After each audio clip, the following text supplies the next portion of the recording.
El director sueña y efectivamente el productor es el que aterriza toda esa idea. Bienvenidos a un nuevo episodio de Once Upon a Time en la gran pantalla. En el día de hoy seguimos con el mismo ciclo de entrevistas con invitados que están bastante integrados en el medio. En el día de hoy hablaremos de una pieza fundamental de la producción audiovisual y cinematográfica, como es el productor. El rol de productor, qué ejerce, cuál es su función, su protagonismo en la pieza, antes, durante y después de su elaboración. Hoy nos acompaña nuestro profesor Jonathan Becerra, que es egresado de la Universidad Central de Venezuela en mención cinematográfica en la Escuela de Artes, y también es profesor actualmente de cine en la universidad y tiene un diplomado de dirección cinematográfica en la Escuela Nacional de Cine. Bienvenido, profe.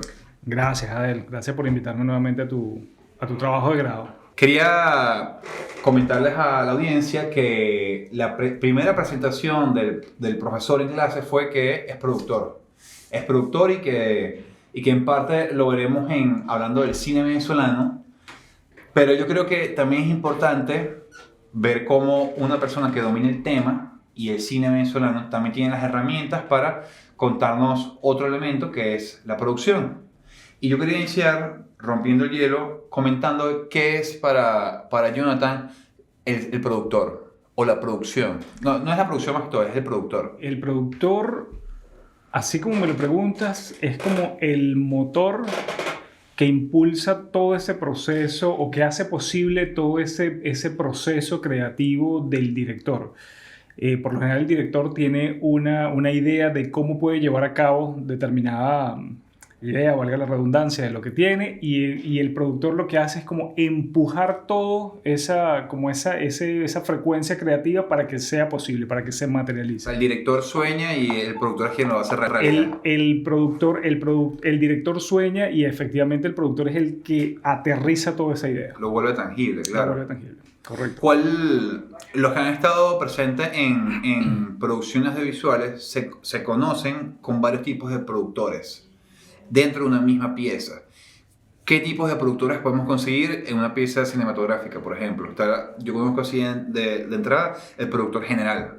Uh-huh. Luego están los que dicen parte de producción, que trabajan con el equipo de los productores. ¿Cómo se desenvuelve este esqueleto en el equipo de producción? Sí, el equipo de producción, así como otros equipos, son bastante amplios y tienen como distintos personajes, vamos a llamarlo así, distintas personas que van trabajando en función de la producción, ¿sí? O sea, el equipo de producción es como un cuerpo y cada uno de esos elementos que componen ese cuerpo tiene una función específica. Entonces está, por ejemplo, el productor ejecutivo, que es, digamos, muchas veces y sobre todo en el cine norteamericano, es el que está a veces hasta por encima del director. El dueño de la película. Porque es el que está, además, muchas veces financiando, ¿no? De que la película se haga realidad. En otras regiones, el productor ejecutivo es así como una especie de administrador y es como el que vela porque todos los procesos se cumplan. Okay. Porque a él le otorgaron esta cantidad de dinero y él es el que se encarga como de bajar ese recurso a los demás departamentos. Luego está el jefe de producción. Debajo del jefe de producción entonces están otros productores, están que sea el productor de campo, el productor general como tú dices, debajo de ellos están los productores, asistentes de producción, están los runners, que son como, así como su nombre lo dice, son como los corredores, los que están haciendo todo, así como que mira, el director necesita en este momento una caja de anime, corre a ver dónde hay una caja de anime, y entonces esa persona es el que se encarga como de llegar a que esa caja de anime que está pidiendo ese director se dé y está en el set, ¿sí? Entonces son como varios escalones que componen esa estructura piramidal que es la producción. Yo quiero mencionar un comentario sobre los runners, porque hace un año, no fue hace mucho, yo fui asistente. Fuiste runner. Fui un runner. Todo el mundo comienza por claro, ahí. 100%. Y yo me acuerdo la escena que el director estaba grabando y en el set habían pantallas de televisión. Era en un restaurante. Y obviamente en ese restaurante estaban las propagandas del espacio. Uh-huh. Y no era lo ideal para el director de arte que eso estuviese ahí. Y el director literalmente dijo, necesito alguien que me quite eso. Claro. Y todos los productores se les levantaron las orejas y te decían, error. Y tenías que resolver en cuestión de minutos cómo quitar esa pantalla o quitar lo que está en la pantalla. Entonces conseguí un pendrive, el pendrive lo pegamos atrás y después dejaremos una imagen posible. O sea, fue una vuelta y una capacidad resolutiva en cuestión de segundos. Sí, claro. Sí, tienen que estar muy prestos a resolver, muy prestos a dar con la petición que es. Y también depende mucho del productor a veces, como negociar con el director, porque claro, los directores están montados como en otra onda y es muy sencillo a veces como pedirlo, ¿no? Y nosotros los productores cumplimos con esa petición porque, bueno, si el director lo pide, por algo es, ¿no? O sea, reconocemos que él es como la cabeza creativa del proyecto y por algo él lo está pidiendo. Pero de casualidad, si eso que está pidiendo es muy, muy difícil de encontrar en ese momento o es muy difícil de cumplir esa petición en ese momento, nosotros como productores tenemos como también la capacidad como de negociar allí con él. ¿Sí? No, Para que, no tengo para esto, que, pero te doy otra cosa. claro, para que la cosa se haga lo más tangible posible. O sea, y nunca salir con esa respuesta de no se puede encontrar. Claro. O sea, lo ideal en todo caso, si no se puede encontrar, vamos a buscarle la vuelta, negociemos a ver qué posibilidades hay de resolver para que tú estés satisfecho también. Yo creo que dentro del set, un poco oye, yo creo que eso cambiará dependiendo de la región o el estilo que se lleva el estilo de convivencia que se lleva con el productor, pero uno está como que acostumbrado a que el productor siempre es el que limita las cosas. Pero Sí. debería ser como que también el que busca solucionar también las cosas, ¿no? Claro. Tenemos como esa mala pinta, diría yo, y somos el que le cortamos las alas a veces al director. Pero también, o sea, yo vengo de hace tiempo desempeñándome como productor ejecutivo y no es cortarle las alas, es sencillamente como aterrizar esa idea. Porque como te digo, los directores están montados como en una nube donde todo es posible, donde todo es lindo, donde sí se puede, pero nosotros lo vemos desde el punto de vista numérico y realizable. Hay presupuesto para eso, es posible realizarlo, si no es posible realizarlo, ¿cómo lo realizamos? Ahora, si de verdad que no es posible de ninguna forma, entonces ahí nos sentamos nosotros con el director y hacemos esa cortada de alas, como quien dice, y decimos, mira, vamos a tener que cambiar esto, o vamos a llegar a un acuerdo, o vamos a ver si lo podemos realizar de esa forma, pero así como lo estás pidiendo, no se puede, porque tenemos esta limitante de presupuesto, tenemos esta limitante que no se encuentra, o como el cuento, por ejemplo, que yo les he echado en clase, que yo estuve dentro del equipo de producción del comercial de Coca-Cola, donde el director quería unos leones. Entonces, bueno, se habló con el circo fulanito de tal, que estaban aquí, se habló con el entrenador tal, y ese entrenador dijo, mira, hay unos leones, pero muy seguramente cuánto tiempo lo van a tener esos animales en el set. Están las condiciones, dónde van a estar, hay seguridad allí, como de repente si un animal de esto le da la locura, entonces podamos controlarlo. No hay eso. Entonces este animalero, que es como se llaman las personas que tienen esto, nos dijo, mira, no hay posibilidad y no les garantizo que este león no se vaya a volver loco a la hora 4 y se vaya a querer comer a uno de los talentos. Entonces dijimos, epa, no vamos a llevar leones, venga para acá, señor director, es muy peligroso eso que usted está pidiendo, vamos a hacerlo entonces de otra forma, vamos a animar a estos animales. Entonces, bueno, ahí se hace la contratación entonces de todo el otro equipo que se encargue de animar, etcétera, pero se le buscó la vuelta. Claro. ¿Okay? Siempre hay que buscarle como la vuelta.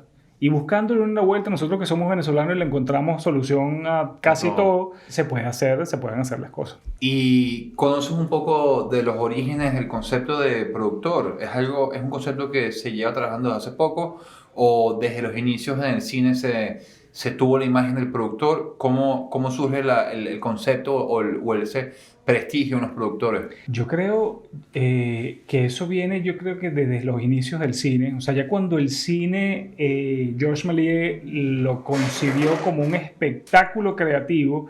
Porque, a ver, el cine viene como un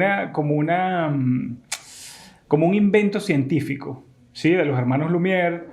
Que ellos eran inventores, entonces comenzaron a probar a ver cómo a través de la persistencia retiniana se creaba como esa ilusión de movimiento simplemente con unas fotografías que pasaran una detrás de otra, ¿no?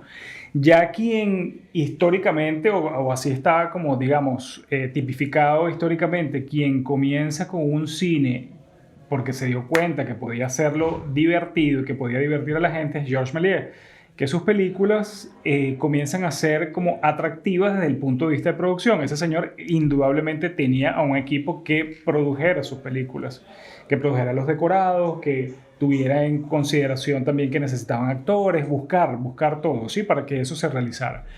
Y yo creo que viene desde allí aproximadamente, casi que de los inicios del cine, la figura como tal del productor, que literalmente es como el hacedor de todo ese proceso creativo, digamos, el materializador, no sé si esa palabra existe, Claro. pero de toda esa idea creativa del director. También cuando vamos a los premios convencionales, en este Ujú. caso los Oscar, Ujú.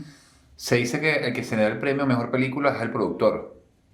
¿Eso es correcto? Se le da mejor película, pero el que se lleva la estatuilla por mejor producción es mejor diseño de producción. Ok. O sea, mejor película digamos, es como un honor que le hacen a la película como tal.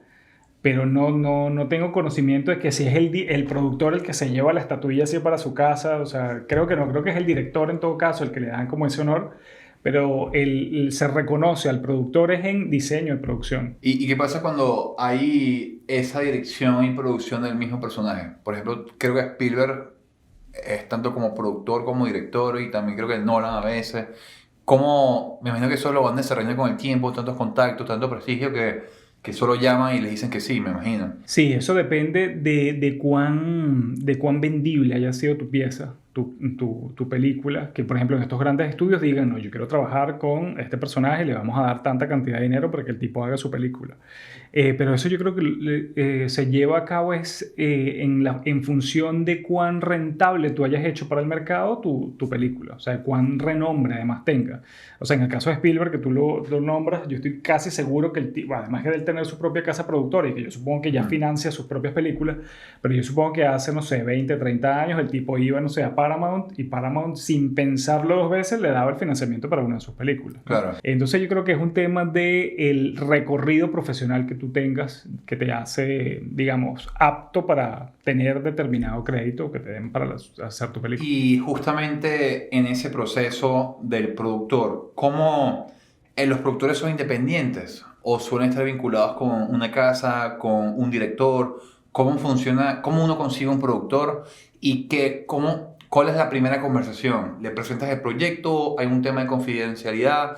¿Cómo es esa logística antes de trabajar en la pieza? La primera pregunta, hay productores independientes y hay productores que sencillamente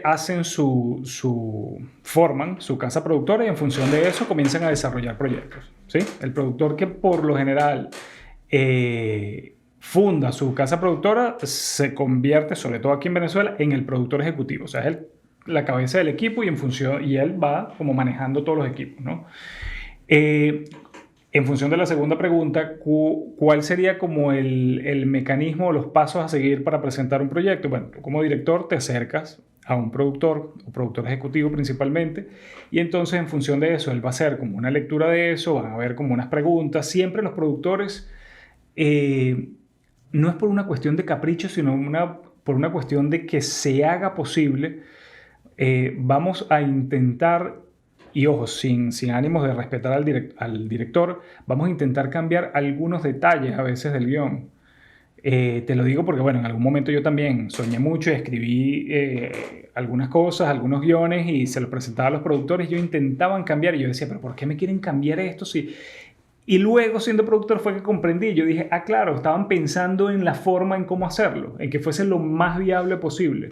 Entonces, bueno, por lo general siempre los productores entonces van a intentar como negociar contigo de cómo pueden hacer esto, cómo va a hacer lo otro, y si de repente el proyecto realmente es realizable, pues bueno, se llegan al acuerdo y se comienza a hacer toda la parte de preproducción, búsqueda de financiamiento, etc. Y se busca, hay un listado, se crea un listado de qué son los elementos que se requieren para esta producción, o sea, los materiales, los equipos, ¿cómo hacen eso? Tienen una lista y van creando esa lista y van tachando qué es lo que tienen, qué es lo que no tienen, qué es lo que hay que comprar, qué es lo que no hay que comprar. No, una vez ya se realiza, ya el jefe, el productor ejecutivo, junto con el director ya dicen, buenísimo, vamos a hacer eso, entonces se hace como una lectura de guión, ¿sí? Con los que nosotros creemos, supongamos que estamos aquí en una reunión y ya decidimos que sí lo vamos a hacer, se hace una reunión con lo que nosotros creemos que van a ser las cabezas de los departamentos. Okay. Entonces se trae al director de arte, se trae a un productor que va a ser el jefe de producción,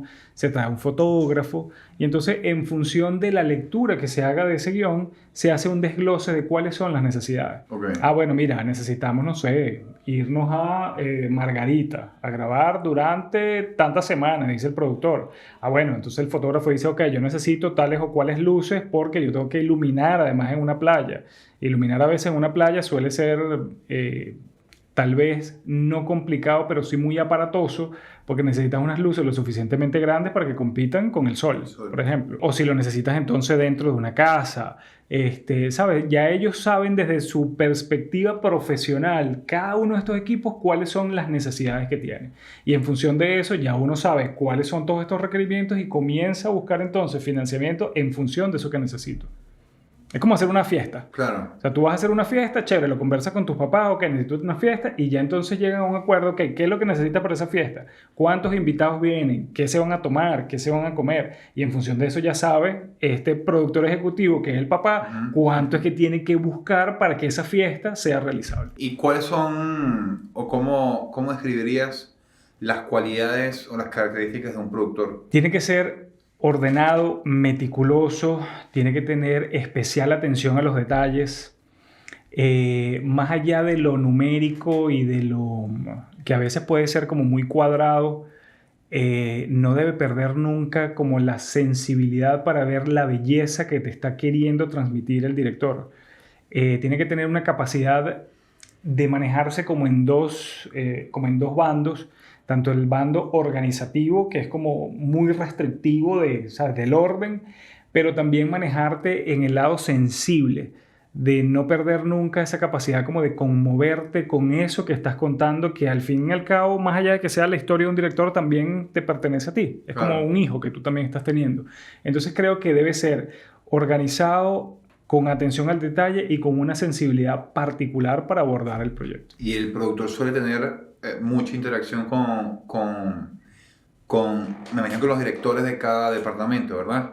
¿O eso se encarga más que todo el director? El productor puede hablar con los departamentos, sin embargo siempre en los sets de rodaje hay como una regla, que si un productor quiere hablar con el director, por ejemplo, a menos que sea el productor ejecutivo, pero si un jefe de producción de repente quiere hablar con el director para decirle algo en específico, se comunica con el asistente de dirección.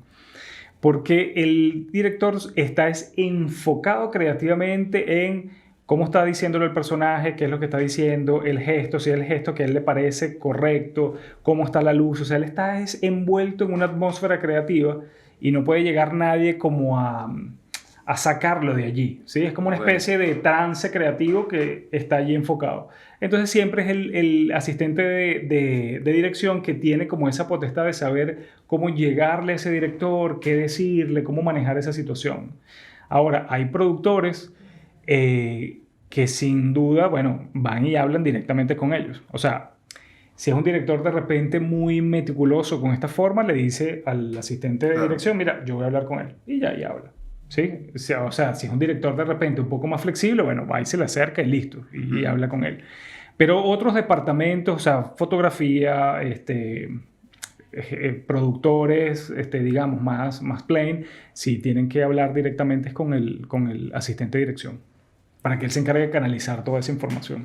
Vamos con el primer corte de nuestro programa. Vamos a regresar justamente hablando del tema de los contratos, el tema de cómo son las proporciones o los pagos dentro de la producción, cuáles serían un poco más de las responsabilidades de los cargos más abajo de ese productor que envuelve toda la pieza, y esa relación que tiene con el director y todos estos elementos que conllevan y siguen transmitiéndose a lo largo de una pieza audiovisual.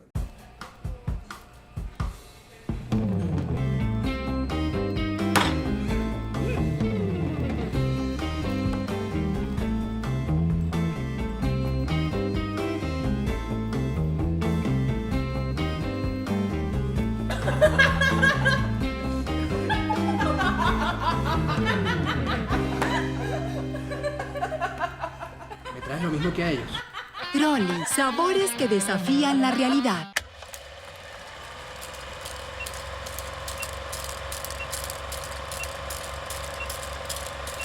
Para ser fotógrafo tienes que tener sensibilidad, tienes que tener, ¿sabes?, comprensión de cómo se comporta la luz en función de tu objeto, cómo vas a hacer el encuadre, tienes que saber todo digamos, todo el aparataje semántico que hay detrás de una fotografía, ¿no? Nos encontramos de vuelta con nuestro compañero e invitado y profesor de la Universidad Monte Ávila, Jonathan Becerra. Estuvimos repasando un poco el concepto, los tipos de productores, cuál es su empeño o desarrollo dentro de la producción cinematográfica y sobre todo cómo ha sido ese primer contacto con un productor o un director. Ahora quería iniciar este segundo segmento hablando de algo que no se toca mucho dentro de la industria, que son los pagos, la distribución del dinero dentro del set. ¿Cómo funciona eso? Uno se pone un saco de dinero en la mesa, se dice, con eso se trabajar y aquí se desenvuelve todos los pagos al equipo. ¿O cómo es eso? ¿Por qué, por ejemplo, hace poco hubo una queja de los guionistas en Hollywood? Por los pagos, obviamente. O sea, ¿por qué se debe todo esto? ¿Cómo funciona todo esto? Te voy a hablar del marco, en el marco venezolano, ¿no? Que es donde, o sea, yo me desempeño y te puedo hablar con propiedad. Cada uno de los actantes dentro del equipo de producción siempre tienen como unos honorarios establecidos, ¿sí? En función de tu recorrido profesional, evidentemente tus honorarios van a ser un poco más altos.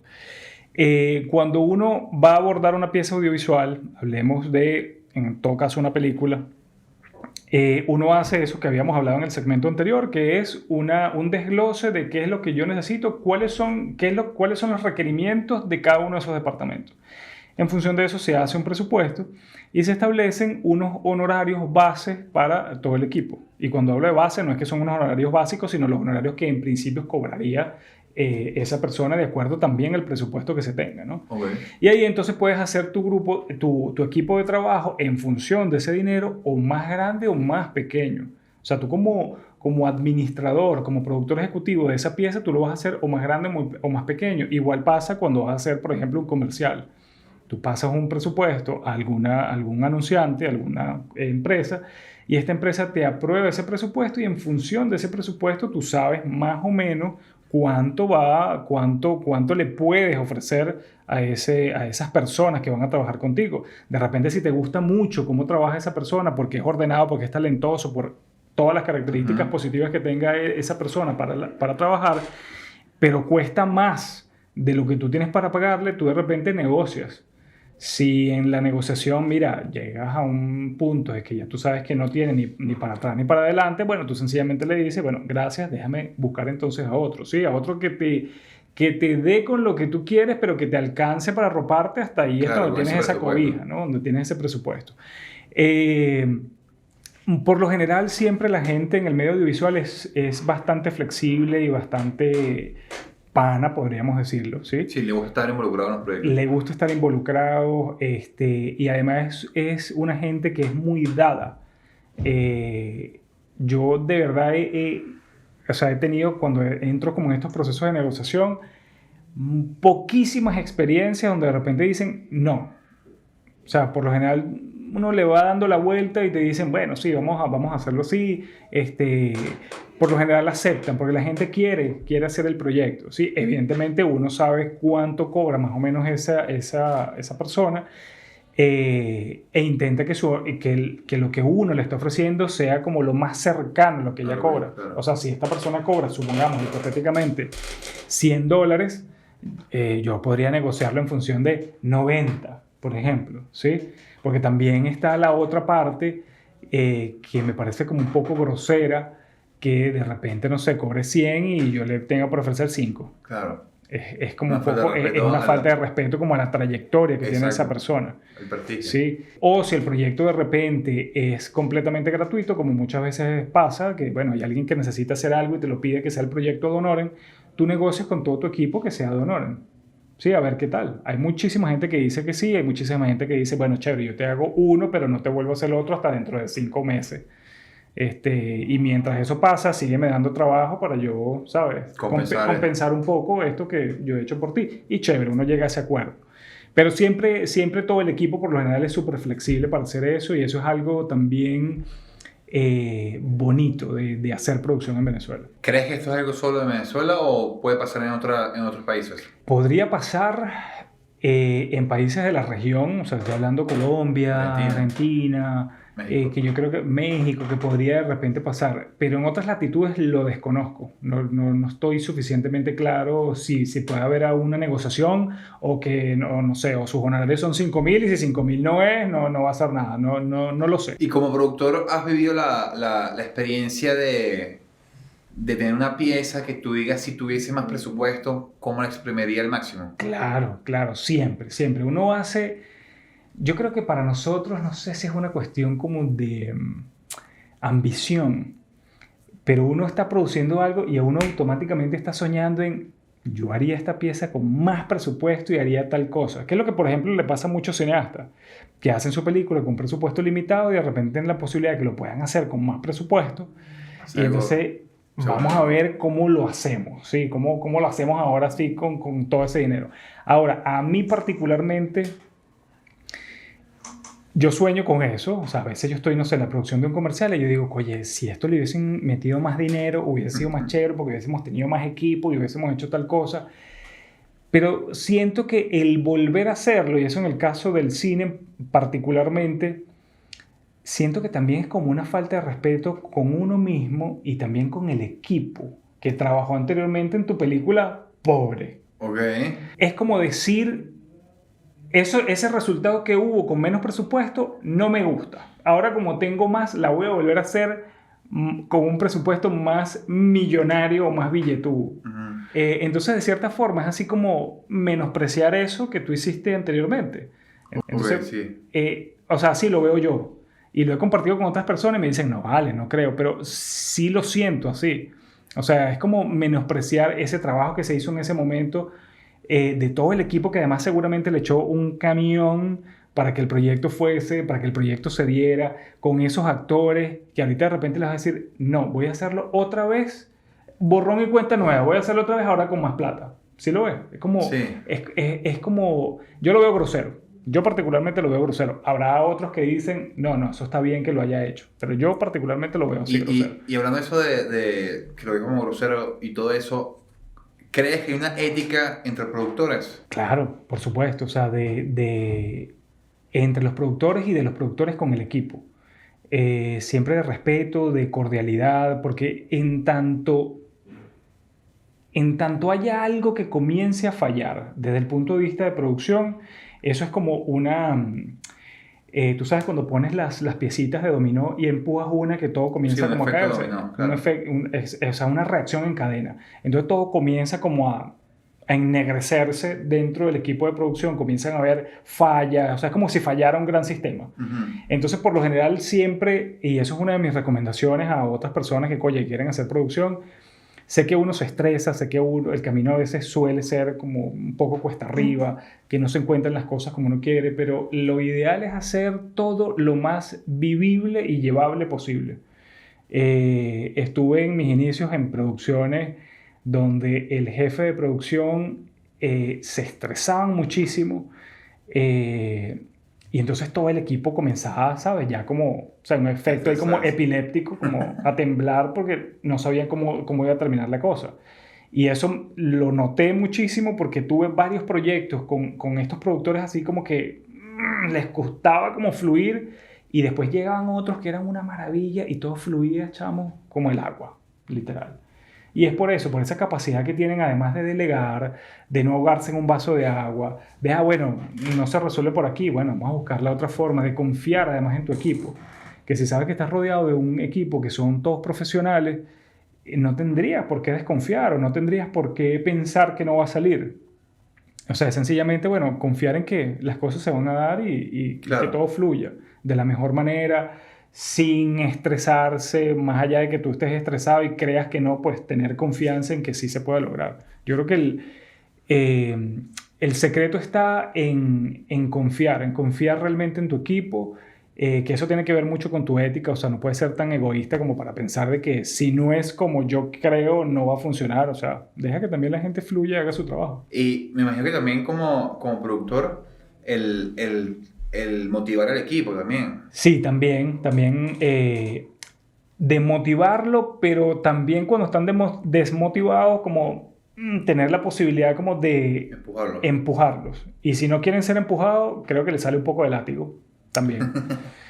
Sí, porque hay gente que de repente se queda pegada en el, no puedo, creo que no se puede, creo que no se puede. Y bueno, tú como estás arriba, viendo todo como en un plano mucho más abierto, ya tú sabes más o menos que sí se puede. O sea, entonces bueno, tú lo que haces es sacar tu látigo de oro y de repente le das.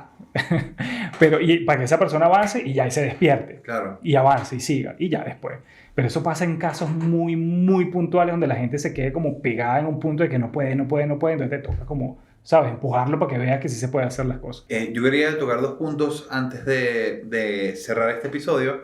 Y el primero era ese menosprecio a la figura del productor. ¿Por qué está ocurriendo este fenómeno hoy en día? Que todo el mundo se cree productor y cree que tiene las capacidades.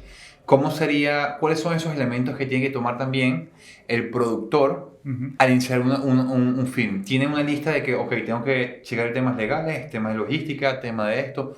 ¿Cuáles son esos elementos que se te vienen ahorita a la cabeza que se debería tomar en cuenta al momento de una producción? Vale, vamos con la primera pregunta. Súper importante porque además he notado eso como un fenómeno que se está dando y yo creo que tiene que ver como con la masificación del medio audiovisual. Okay. Yo recuerdo cuando yo estudiaba, muchos de mis profes, recuerdo que decían, es que no cualquiera con una cámara es fotógrafo. Claro. Y es cierto. Tienen que saber de planos, tienen que saber de angulaciones de las cámaras. O sea, si haces un plano picado significa una cosa, si haces un plano contrapicado otra, si haces un plano americano significa una cosa, y así sucesivamente.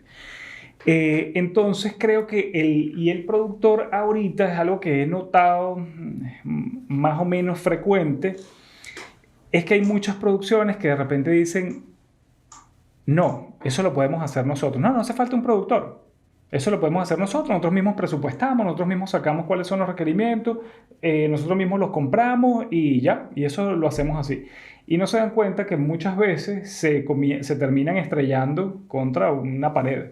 Claro. Porque bueno, hay de repente situaciones o hay cosas que ya uno como productor conoce que pueden pasar, que ya te han pasado anteriormente y te has estrellado y que no te pasan porque bueno, ya lo tienes como experiencia. Pero estas personas que intentan como emular eso y querer ser, ¿sabes? Manejar bicicleta antes de gatear, entonces comienzan a cometer toda esa clase de errores y le terminan pesando realmente bastante en su producción. Ahora, en cuanto a la segunda pregunta fue... ¿Cuál es esos pasos que sigue un productor al momento, o que debería tener en cuenta alguien que quiera iniciar y que, mira, yo te recomendaría, fíjate en el espacio, en la permisología, en el crew, ¿qué son esos elementos que le recomendarías a alguien que... Ok, una vez ya tengas todos los requerimientos listos de qué es lo que necesitas, yo le aconsejaría armar un equipo con el que se sienta lo suficientemente cómodo, confiado, que sea un equipo profesional, que sea un equipo responsable. Hay algo que también a veces se ha perdido mucho, es el tema de la puntualidad. Es importante siempre en los rodajes llegar súper temprano, el productor así como, parece que fuese cliché, pero no lo es el primero que llega y es el último que se va. Hacer el equipo lo más ameno posible. O sea, que tú sabes que con ese equipo vas a ir a guerrear, porque literalmente un rodaje es casi como un proceso ahí como de guerra, Claro, de muchos aspectos, que tú sabes que con ese equipo vas a salir bien, que ese equipo va a dar todo para que realmente la película o el comercial o esa producción audiovisual vaya bien. Hacer un buen casting también yo creo que es súper importante. Yo creo que esos serían como los aspectos resaltantes de una producción y luego viene como esa parte logística Ok. que también le toca a la producción, que es que todo el equipo esté bien, que en el rodaje el equipo se sienta cómodo, que tenga donde sentarse, que tenga que comer además, que si están en, no sé, en medio de una plaza, tú contrates de repente 3 o 4 o 5 baños químicos para que sepas que, bueno, si de repente le da a alguien ganas de orinar, va a esos baños, que de repente tengas un lugar donde se cambie el casting, o sea, no es que lo vas a poner, no sé, a desvestirse, a vestirse en medio de una plaza, o sea, son como esos detalles logísticos, humanos, para que el equipo esté lo suficientemente cómodo, porque hay rodajes que son muy incómodos, sobre todo si son en la playa. Hace poquito escuché a un amigo que decía, no, yo me disfruto hacer un rodaje en una playa. Sí, es lindo hacer un rodaje en una playa y salen unos planos bellísimos y crean unas cosas bellas, pero logísticamente es muy complicado el tema de playa. Sin embargo, uno lo hace y lo hace con amor y todo sale chévere. Pero creo que el tema logístico de primero tu equipo y cuidar a tu equipo logísticamente, yo creo que es importantísimo como productor. Y bueno, por ejemplo, en los rodajes de playa, a mí que siempre me gusta estar detrás de la cámara, para mí la luz es un dolor de cabeza. Porque no, si estás, o sea, imagínate si estás una hora pico, pues a las 12 o a la 1. El tema de la playa es que cualquier hora está mal excepto el atardecer y el amanecer. Porque como que también el rebote de la arena, o del sol, o sea, la luz de la arena, el agua, la gente, también la permisología, o sea, no es fácil que llegue a una playa, tomamos unas fotos y ya, no. Claro, y que dentro del equipo de producción, el productor es el que siempre está caminando de un lado al otro, y está resolviendo, está buscando. Y por ejemplo, si me hablas de un rodaje en la playa, o sea, es una cosa muy diferente irte a la playa en un fin de semana de placer a ir a la playa a trabajar. Claro. Porque entonces la arena, cuando tú vas caminando, representa un elemento de resistencia. O sea, no es lo mismo caminar en este piso alfombrado, que tú de repente vas y vienes y todo fluye, a que aquí se te claven los pies. O sea, yo supongo que lo mismo es hacer un rodaje en una montaña donde haya nieve. Claro. O sea, es una cosa Física, de claro. Resistencia física, además. O sea, que ya tú llegas al mediodía y tú dices, Dios mío, pero ¿cuándo es que se acaba? Y todavía faltan 15 planos por hacer. Pero creo que es un tema como de resistencia, de resistencia física, que eso es otra cosa que también, o sea, más allá de que uno no crea o no lo vea, uno tiene que tener como cierta resistencia física para afrontar un rodaje. O sea, necesitas fuerza vital para hacer eso. Por eso es que es además como una maravilla cuando dicen Clint Eastwood, el tipo está con 90 y pico de años haciendo películas, o sea, porque requiere además un director tener fuerza para hacer una película. Más allá de que en principio se vea que un director puede estar sentado todo el tiempo en una silla, pero es falso, un director tiene que estar parado hablando con sus actores, sentándose, viendo el monitor, hablando con su asistente de dirección, volviendo a hablar de repente con sus actores, dándole instrucciones, sentándose otra vez. O sea, es un proceso físico desgastante. No, y yo creo que, por ejemplo, no sé si eso lo pensará la audiencia, ojo, pero creen que las horas de rodaje son un par de horas y ya. No es mucho. O sea, son como, pueden haber hasta 15 horas de rodaje un solo día, no sé si llegan 24 horas por el tema de la oscuridad, pero 15 te lo creo fácilmente. Sí, que eso también le corresponde como a la parte de producción, hacer un rodaje lo más humano posible. A mí, yo recuerdo muchas veces en mis inicios que me tocaron rodajes desde las 6 de la mañana de un día hasta las 3 de la mañana del otro. Así fue el mío hace unas semanas. Eso a mí me parece inhumano, completamente. Porque el cuerpo humano no es una máquina. Incluso si tú pones a trabajar una máquina 24 horas, hace poquito pasó que hicieron un experimento con un robot, creo que fue en Amazon, y lo pusieron a trabajar 24 horas seguidas. El robot, a la hora 23, el tipo se murió. O sea, no se le acabó la pila, el tipo sencillamente se desarticuló y era un robot, además. Entonces, el ser humano ya en la hora 10 de trabajo ya está saturado. Ya no le puedes exigir más. O sea, yo por lo general siempre intento que los rodajes sean 8, 9 horas, no más que eso. Eso sí, con 1 hora de descanso para que la gente coma, descanse un rato y vuelve otra vez al set. Pero siempre intento que sea ese tiempo. Porque ya de verdad, a la hora 10 ya no hay rendimiento. Y entonces ese no rendir lo que te va a generar es más gasto. Claro. Entonces yo prefiero que estén chéveres, estén frescos. Ok, ese rodaje se va a hacer en 2 días. Perfecto, comenzamos entonces a las 7 de la mañana. Ya a las 5 o 6 de la tarde o 7 de la noche ya uno está terminando. Váyanse a dormir y al otro día volvemos y retomamos otra vez. Pero es por eso, es en aras de que el equipo de producción es cuidarlo, como te decía hace rato.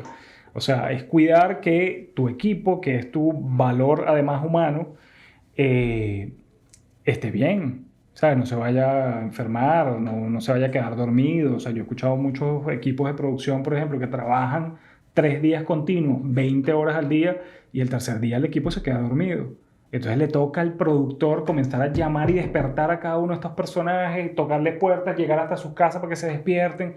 Y no es porque no quieran, es porque no resisten. No les da, claro. No resisten, o sea, humanamente están cansados. Entonces lo ideal siempre es hacer rodaje lo más humano posible, chamo. O sea, lo más sencillo posible. O sea, dejarle también a la gente un tiempo de descanso. Es importante ese cuidado del productor a su equipo. Y por último, quería, para cerrar, si nos puedes contar una anécdota de si algún momento en una producción te habrás quedado sin dinero, ¿cómo hiciste para resolver esa pieza? Bueno, por fortuna nunca, gracias a Dios, y no lo estoy pidiendo, nunca nos hemos quedado sin dinero, cortísimo de dinero. O sea, en algunos momentos sí nos hemos quedado cortos, pero sin dinero que yo diga, no hay plata para esto, no. Pero cuando uno se está quedando corto, uno ya comienza como a prenderles las alarmas a todos los departamentos, porque siempre te piden, o sea, claro. Siempre los departamentos así como que, mira, hace falta comprar una tela. ¿Será que vamos? Vayan y compren la tela y traigan la factura. Mira, hace falta comprar tal. Entonces tú ya cuando tú ves que esa cantidad de dinero va bajando, así como las moneditas en los videojuegos, que tú ves que tin, tin, tin, tin, tin, van bajando, tú ahí comienzas a prender las alarmas a todo el mundo de no pidan mucho más porque nos estamos quedando sin plata. Y ya por lo general la gente ya sabe. Entonces de repente te dicen, mira, hay posibilidad de que tal cosa. No hay posibilidad, vamos a resolver de otra manera. Porque nunca te deberías quedar en cero. O sea, es que no me lo imagino. Eso debe ser el riesgo más grande que puede haber. Y en caso de que eso pase, es negociar con todo el equipo. Mira, nos quedamos sin plata, vamos a ver cómo resolvemos. Pero de verdad que nunca me ha pasado eso y de verdad que uno se tiene que cuidar mucho en eso. Claro. Porque siempre tienen que ir viendo como la parte económica de cómo se va moviendo con la producción. Y como te digo, cuando uno ve que ya está casi llegando a saldos rojos, ya comenzar a prender los bombillitos rojos de, epa, no pidan tanto, pues ya la cosa, ya el recurso se está agotando. Pues. Y la gente por lo general comprende, claro, entiende. Sí. Y lo chévere del equipo técnico venezolano que hacen producción audiovisual es que ya cuando esa luz roja ya ellos ven que están, ya comienzan a resolver de otra forma. No tenemos para comprar una tela. Bueno, déjame ver si yo de repente puedo encontrar una tela prestada, que funcione, etc. Sí, ya comienza como a activarse como ese plan B que les permite resolver ese issue inicial. Yo creo que ha quedado clarísimo, no claro, clarísimo. Muchas gracias a todos por lo que han escuchado. Gracias, profe, por nuevamente. Este espacio y estar aquí, expresar un poco y enseñar un poco, porque esta es un poco de la meta de este proyecto de final de carrera, educar un poco nuevamente al espectador y que conozcan esas áreas que uno lo escucha pero no sabe a profundidad o a detalle en qué se carga, cuál es su responsabilidad. Ya cuando uno ve en una película o un corto o un comercial, ya sabe el peso que tuvo el productor ahí o el director general o el director de arte o los mismos actores. Quiero agradecer a todos por haber escuchado. Gracias a Víctor que está aquí, de Radio UMA por el espacio. Y no sé si quiere cerrar con un mensaje, profesor. Si usted tiene miedo de producir, hágalo.